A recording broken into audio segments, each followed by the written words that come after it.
일본 정부가 지난달 반도체 소재 품목을 수출 제외 대상으로 규제하고 한국을 백색 국가에서 제외하기로 한 이후 처음으로 일부 반도체 소재 수출을 허용했습니다. 한국으로의 일본 반도체 수출은 이제 명실상부하게 포괄 허가제에서 개별 허가제로 전환된 것으로 보입니다. 8일 업계에 따르면 니온 게이자이 신문에서는 일본이 일부 반도체 소재의 수출을 허용할 것으로 보도됐습니다. 이에 따라 지난달 4일 1차 규제 대상으로 지목된 플루오린 폴리이미드, 레지스트, 불화수소 이 세 가지 반도체 소재 중 불화수소가 일부 먼저 수출이 허가될 것으로 전해집니다. 이 같은 결정은 일본 경제산업성이 개별 심사를 실시한 결과 군사 전용 위험이 없다는 판단에서 내려진 것으로 알려졌으나 일본 기업 부담의 증가에 대한 우려도 결정에 영향을 미친 것으로 전해집니다. 개별 허가제의 전환은 삼성전자와 SK하이닉스 등 규제 품목 대상인 반도체 업체에는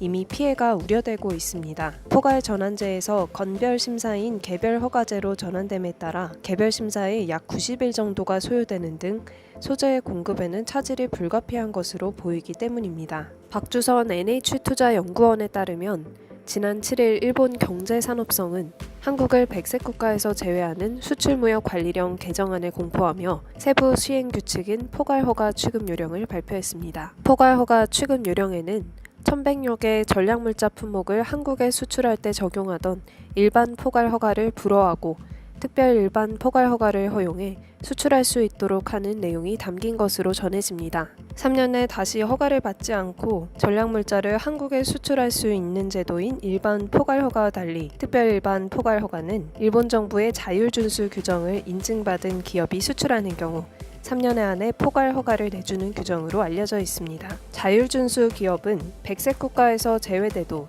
처리기간 일주일, 유효기간 3년짜리 특별 일반 포괄 허가를 받을 수 있어 한국이 백색 국가이던 때와 전략물자 수출에 큰 차이가 없게 됩니다. 이에 해당되는 중국, 대만, 싱가포르 등이 일본의 백색 국가가 아니어도 거의 유사한 지위를 누린 것에서 알 수 있습니다. 지난 7월 초 반도체 디스플레이 3개 소재 외에 추가 규제 품목이 지정되지 않은 것은 한국 정부의 거센 반발에 일본 정부가 한 발 물러선 것 아니냐는 관측도 제기됐으나 안심할 단계가 절대 아니라는 것이 우리 정부의 입장입니다. 일본이 개별 허가 품목을 지정하지 않았다고 해도 앞으로 시행세칙을 바꿔 얼마든지 개별 허가 품목을 지정할 수 있는 여지가 있다는 것이 산업통상자원부 고위 관계자의 설명입니다. 결과적으로 다른 품목에 대한 추가적인 개별 허가 언급이 없었던 점은 다행이나 안심하기보다는 예의주시해야 하는 것이 우리 정부의 상황입니다. 한편 일본 정부는 한국을 백색 국가에서 제외한 것이